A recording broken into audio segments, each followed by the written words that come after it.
Hello everyone, welcome to this channel. I am CS Ritu. आज का video है Tata consultancy services limited पे। Tata consultancy services limited ने buyback की अनाउंसमेंट की थी। कंपनी 17,000 करोड़ का बायबैक करने वाली है। इस बायबैक से रिलेटेड इंपॉर्टेंट डिटेल्स आज कंपनी ने पब्लिक करी है। आज कंपनी ने इस बायबैक की इंपॉर्टेंट डेट्स अनाउंस की है। ये बायबैक कब ओपन होगा, कब क्लोज होगा एंड अदर इंपॉर्टेंट डेट्स भी आज अनाउंस हुई हैं।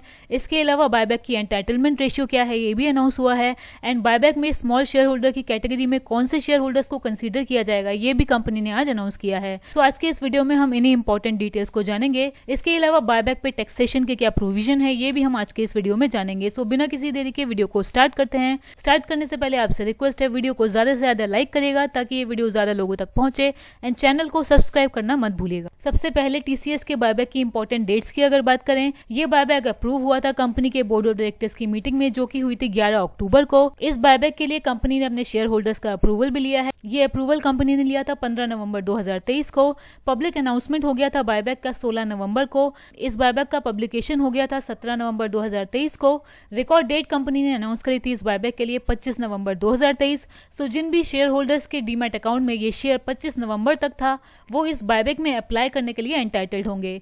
Last date for dispatch of letter of offer company ने बताई है 29 नवंबर 2023। लोगों को लेटर ऑफ ऑफर आना भी शुरू हो गए हैं। आपको अपना मेल चेक करना होगा। अपने मेल पे आपको लेटर ऑफ ऑफर और टेंडर फॉर्म मिल जाएगा। इसी में आपको पता लगेगा कि बायबैक में अप्लाई करने के लिए आपकी एंटाइटलमेंट रेशियो कंपनी की तरफ से क्या आई है। बायबैक की ओपनिंग डेट कंपनी ने अनाउंस करी है 1 दिसंबर। क्लोजिंग डेट है 7 दिसंबर। सो 1 से 7 तक आप इस बायबैक में अपने शेयर्स टेंडर कर सकते हैं। Last date of receipt of completed tender form है 7 दिसंबर 2023। ये लास्ट डेट होगी टेंडर फॉर्म भेजने के लिए। इसके अलावा अदर डेट की बात करें, इन टेंडर फॉर्म का वेरिफिकेशन होगा रजिस्ट्रार के थ्रू। ये वेरिफिकेशन कंप्लीट हो जाएगा 11 दिसंबर तक। एक्सेप्टेंस नॉन एक्सेप्टेंस कन्वे हो जाएगा 13 दिसंबर 2023 तक। Last date settlement of bids के लिए स्टॉक एक्सचेंज पे कंपनी ने बताया है 14 दिसंबर 2023 तक। शेयर सर्टिफिकेट डिस्पैच हो जाएंगे 14 दिसंबर तक और शेयर एक्सटिंग्विश हो जाएंगे 26 दिसंबर 2023 तक। सो ये इंपॉर्टेंट डेट्स हैं TCS के बायबैक की। आप में से किन किन को टेंडर फॉर्म और लेटर ऑफ ऑफर मेल के थ्रू रिसीव हो गया है कमेंट करके हमें जरूर बताइए। नेक्स्ट इस बायबैक के लिए बहुत इंपॉर्टेंट है कि स्मॉल शेयर होल्डर्स की कैटेगरी में कौन से शेयर होल्डर्स आएंगे। लास्ट वीडियो जो मैंने TCS के बायबैक में बनाया था उसमें मैंने बताया था स्मॉल शेयर होल्डर की कैटेगरी में वो शेयर होल्डर आएंगे जिन शेयर होल्डर की इन्वेस्टमेंट वैल्यू 2 लाख से कम है और ये कैलकुलेट किया जाएगा उस एक्सचेंज के क्लोजिंग प्राइस पे जिसपे हाईएस्ट ट्रेडेड वॉल्यूम है। लास्ट वीडियो में मैंने कैलकुलेशन भी की थी कि क्लोजिंग प्राइस इस बायबैक में स्मॉल शेयर होल्डर्स के शेयर निकालने के लिए होगा 3457.1 रुपीज। देखते हैं कंपनी की तरफ से क्या अनाउंसमेंट हुआ है। क्लोजिंग प्राइस क्या है स्मॉल शेयर होल्डर्स के नंबर ऑफ शेयर कैलकुलेट करने के लिए। कंपनी ने बताया है कि स्मॉल शेयर होल्डर्स वो शेयर होल्डर्स होते हैं जिनकी इन्वेस्टमेंट की वैल्यू 2 लाख रुपीज से कम है और ये कैलकुलेट किया जाता है BSE और NSE जिस भी एक्सचेंज पे हाईएस्ट ट्रेडिंग वॉल्यूम है रिकॉर्ड डेट पर उसके क्लोजिंग प्राइस से। सो यहाँ पर मैंने कैलकुलेट किया था 3457.1 रुपी के हिसाब से। कंपनी ने भी यही बताया है 3457.10 के प्राइस को कंसीडर किया जाएगा स्मॉल शेयर होल्डर्स की कैलकुलेशन करने के लिए। सो इस केस में हम अगर 2 लाख को 3457.1 से डिवाइड करें तो ये आता है 57। सो 57 शेयर TCS के जो भी शेयर होल्डर रिकॉर्ड डेट पे होल्ड करते हैं वो इस बायबैक के लिए स्मॉल शेयर होल्डर्स की कैटेगरी में आएंगे। अगर रिकॉर्ड डेट पे आपकी होल्डिंग 57 इक्विटी शेयर से ज्यादा है TCS में तो इस केस में आप स्मॉल शेयर होल्डर्स की कैटेगरी में नहीं आएंगे। इस केस में आप जनरल कैटेगरी में अप्लाई कर पाएंगे। अब जानते हैं इस बायबैक का एंटाइटलमेंट रेशियो कंपनी ने क्या अनाउंस किया है। मैंने पहले भी बताया है एंटाइटलमेंट रेशियो का मतलब होता है कि इतने शेयर कंपनी आपके मिनिमम एक्सेप्ट कर ही लेगी इस बायबैक में।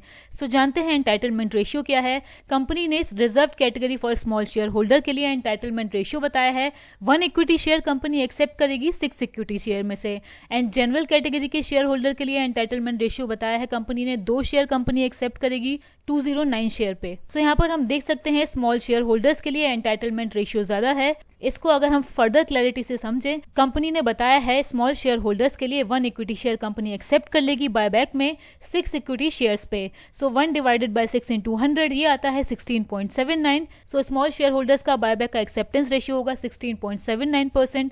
और जनरल शेयर होल्डर के लिए कंपनी ने बताया है 2 इक्विटी शेयर कंपनी एक्सेप्ट करेगी 209 इक्विटी शेयर्स में से। तो 2 डिवाइड बाय 209 into 100 ये आता है 0.96%। तो इतना एंटाइटलमेंट रेशियो होगा स्मॉल शेयर होल्डर्स का इस बायबैक में। अब ये कैलकुलेशन कैसे होगी? सपोज आपके पास टीसीएस के रिकॉर्ड डेट पे 10 शेयर हैं और आप स्मॉल शेयर होल्डर की कैटेगरी में आते हैं, आपकी इन्वेस्टमेंट की वैल्यू 2 लाख रुपीज से कम है, तो आपका एंटाइटलमेंट रेशियो होगा 16.79% का। तो 10 में से आपके 1.67 शेयर एक्सेप्ट होंगे। सो इस केस में आपको कंपनी की तरफ से मेल आया होगा कि कंपनी आपके 2 शेयर एक्सेप्ट कर लेगी 10 में से। एंड जनरल शेयर होल्डर्स के लिए भी इसी तरीके से कैलकुलेशन होती है। सपोज आप जनरल शेयर होल्डर हैं, आपकी इन्वेस्टमेंट की वैल्यू 2 लाख रुपीज से ज्यादा है, तो अगर आप इस कंपनी के 10 शेयर होल्ड करते हैं तो आपके 0.96 शेयर एक्सेप्ट होंगे। सो उस केस में आपका 1 शेयर एक्सेप्ट होगा। अब यहाँ पर ये क्वेश्चन भी आता है कि फ्रैक्शनल एंटाइटलमेंट का क्या होगा? सपोज आपके पास टीसीएस का 1 शेयर है, आप आएंगे स्मॉल शेयर होल्डर्स की कैटेगरी में, आपकी एंटाइटलमेंट रेशियो 16.69% होगी। सो 1 शेयर अगर आप होल्ड करते हैं तो आपकी एक्सेप्टेंस रेशियो होगी 0.16। सो इस केस में आपके जो शेयर निकल के आए हैं वो फ्रैक्शन में आए हैं, 0.16 हैं। सो इस केस में कंपनी इन शेयर को इग्नोर कर देगी। यहाँ पे बहुत सारे लोगों का ये भी क्वेश्चन है कि वो 4 शेयर होल्ड करते हैं, फिर भी कंपनी की तरफ से उनको मेल आया कि वो 0 शेयर के लिए एंटाइटल्ड हैं। तो कंपनी ने यहाँ पर पहले ही क्लियर कर दिया है कि स्मॉल शेयर होल्डर जो 5 या उससे कम इक्विटी शेयर होल्ड करते होंगे उनका एंटाइटलमेंट 0 होगा बायबैक में अप्लाई करने के लिए। वो इस बायबैक में अप्लाई करने के लिए एंटाइटल्ड नहीं होंगे। फिर भी अगर वो अप्लाई करना चाहते हैं तो वो टेंडर कर सकते हैं, क्योंकि acceptance ratio normally entitlement ratio से ज्यादा भी हो सकता है। कंपनी ज्यादा शेयर भी एक्सेप्ट कर सकती है। इन केस कंपनी को कम टेंडर होते हैं शेयर, तो इस केस में आपके एडिशनल शेयर एक्सेप्ट भी हो सकते हैं। बायबैक में अप्लाई करने के प्रोसीजर की अगर बात करें, जो भी share holder equity share demat form में होल्ड करते हैं वो अपने सेलिंग मेंबर को इंस्ट्रक्शन दे सकते हैं कि वो इस बायबैक में अप्लाई करना चाहते हैं, और सेलिंग मेंबर उनके बिहाफ पे बिड ऑर्डर प्लेस कर सकते हैं। ये सेलिंग मेंबर नॉर्मली आपके ब्रोकर होंगे, जिनको आप इंस्ट्रक्शन दे सकते हैं कि आप इस बायबैक में अप्लाई करना चाहते हैं। बायबैक में एप्लीकेशन स्टॉक एक्सचेंज की सेपरेट एक्विजिशन विंडो के थ्रू की जाती है। जब आपका ब्रोकर शेयर टेंडर कर देगा तो आपके शेयर पे लियन मार्क हो जाएगा। उसके बाद बायबैक में शेयर अप्लाई करने के बाद सेलिंग मेंबर को एक टीआरएस जनरेट होगा। टीआरएस होता है ट्रांजैक्शन रेफरेंस स्लिप। इस टीआरएस में बायबैक में जितने शेयर आपने अप्लाई किए हैं उनकी डिटेल होती है। इसके अलावा बिड आईडी नंबर इस टीआरएस में मेंशन होता है, एप्लीकेशन नंबर मेंशन होता है, डीपीआईडी नंबर मेंशन होता है, क्लाइंट आईडी नंबर मेंशन होता है और number of equity share tender mention होता है। और आपके शेयर अगर डीमैट फॉर्म में है तो आपको बेनिफिट ये होता है कि आपको टेंडर फॉर्म और टीआरएस का सबमिशन रिक्वायर्ड नहीं होता है। सो ये ओवरऑल प्रोसेस है बायबैक में अप्लाई करने का। बायबैक में अप्लाई करने के बाद आपको ये इंश्योर करना है कि आपका डीबी अकाउंट एक्टिव रहे, अनब्लॉक्ड रहे। बायबैक में जितने शेयर आपके एक्सेप्ट हुए हैं उनका मनी रिसीव करने के लिए, और आपको ये भी इंश्योर करना है कि आपका बैंक अकाउंट लिंक्ड रहे जिस अकाउंट से आपने बायबैक के लिए अप्लाई किया है उसमें, ताकि आप पेमेंट रिसीव कर सकें। बायबैक पे टैक्सेशन के बारे में जानने से पहले आपसे फिर से रिक्वेस्ट है, वीडियो को ज्यादा से ज्यादा लाइक करिए ताकि वीडियो ज्यादा लोगों तक पहुंचे। चैनल को सब्सक्राइब करिए ताकि हमें मोटिवेशन मिले। बायबैक पे टैक्सेशन की अगर बात करें, section 115 QA of income tax act जो कि इंट्रोड्यूस हुआ था जून 1, 2023 से, उसके हिसाब से बायबैक का incidence of tax completely shift हो गया है कंपनी पे। शेयर होल्डर्स जिनको की बायबैक की प्रोसीड रिसीव होंगी कंपनी की तरफ से, उनको कोई टैक्स नहीं देना होता है बायबैक पे। 2 कैटेगरी में हम यहाँ पे शेयर होल्डर्स के टैक्स इंप्लीकेशन समझेंगे बायबैक की। रेजिडेंट शेयर होल्डर्स और डीम रेजिडेंट शेयर होल्डर्स की अगर बात करें, ये वो शेयर होल्डर्स हैं जो इंडिया में रेसिडेंट हैं या इंडिया में डीम्ड रेसिडेंट माने जाएंगे। इन शेयर होल्डर्स को जो भी इनकम होगी बायबैक में वो section 115 QA of income tax act के हिसाब से एग्जेम्प्ट होगी।